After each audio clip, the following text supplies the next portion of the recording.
Later that same day, Jesus left the house and went down to the shore, where an immense crowd soon gathered. He got into a boat and taught from it while the people listened on the beach.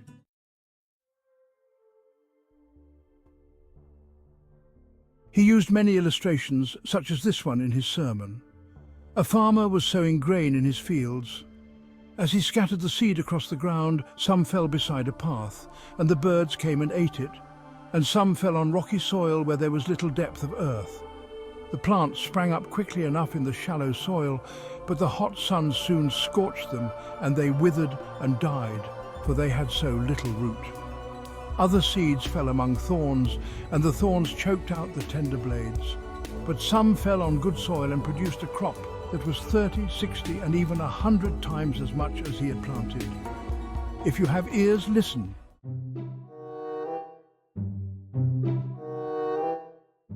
His disciples came and asked him, "Why do you always use these hard-to-understand illustrations?"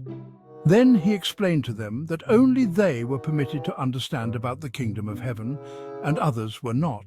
For to him who has will more be given, he told them, and he will have great plenty. But from him who has not, even the little he has will be taken away. That is why I use these illustrations, so people will hear and see but not understand. This fulfills the prophecy of Isaiah. They hear but don't understand, they look but don't see. For their hearts are fat and heavy, and their ears are dull, and they have closed their eyes in sleep, so they won't see and hear and understand and turn to God again, and let me heal them. But blessed are your eyes, for they see, and your ears, for they hear.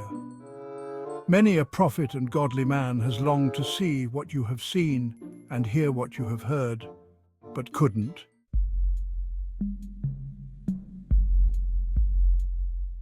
Now here is the explanation of the story I told about the farmer planting grain. The hard path where some of the seeds fell represents the heart of a person who hears the good news about the kingdom and doesn't understand it. Then Satan comes and snatches away the seeds from his heart.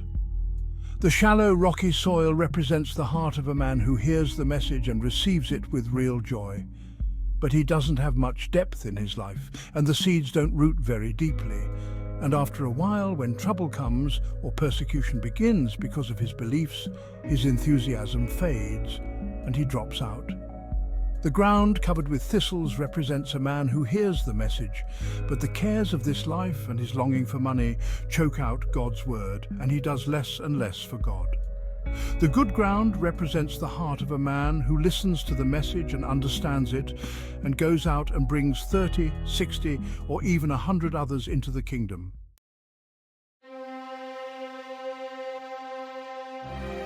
Here is another illustration Jesus used. The kingdom of heaven is like a farmer sowing good seed in his field. But one night as he slept, his enemy came and sowed thistles among the wheat. When the crop began to grow, the thistles grew too. The farmer's men came and told him, "Sir, the field where you planted that choice seed is full of thistles." "An enemy has done it," he exclaimed. "Shall we pull out the thistles?" they asked. "No," he replied. "You'll hurt the wheat if you do. Let both grow together until the harvest. And I will tell the reapers to sort out the thistles and burn them, and put the wheat in the barn."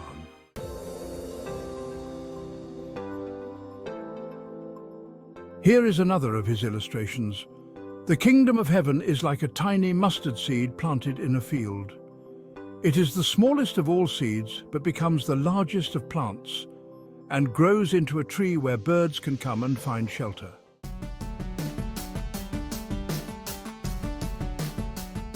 He also used this example.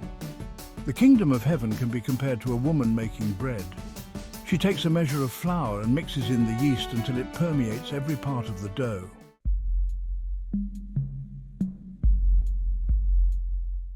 His disciples asked him to explain to them the illustration of the thistles and the wheat. "All right," he said, "I am the farmer who sows the choice seed.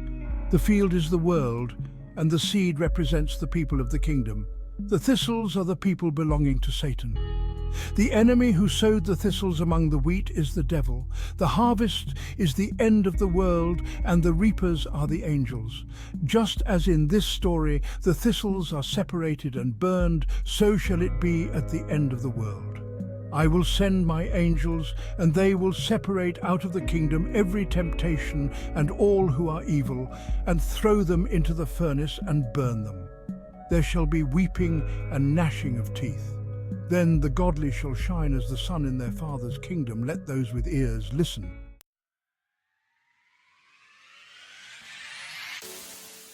The kingdom of heaven is like a treasure a man discovered in a field. In his excitement, he sold everything he owned to get enough money to buy the field and get the treasure too.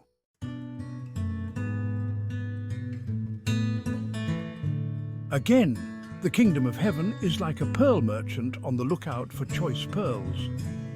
He discovered a real bargain, a pearl of great value, and sold everything he owned to purchase it.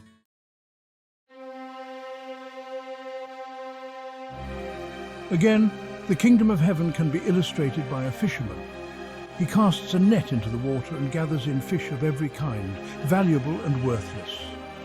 When the net is full, he drags it up onto the beach and sits down and sorts out the edible ones into crates and throws the others away. That is the way it will be at the end of the world. The angels will come and separate the wicked people from the godly, casting the wicked into the fire. There shall be weeping and gnashing of teeth. Do you understand? Yes, they said, we do. Then he added, those experts in Jewish law who are now my disciples have double treasures, from the Old Testament as well as from the New.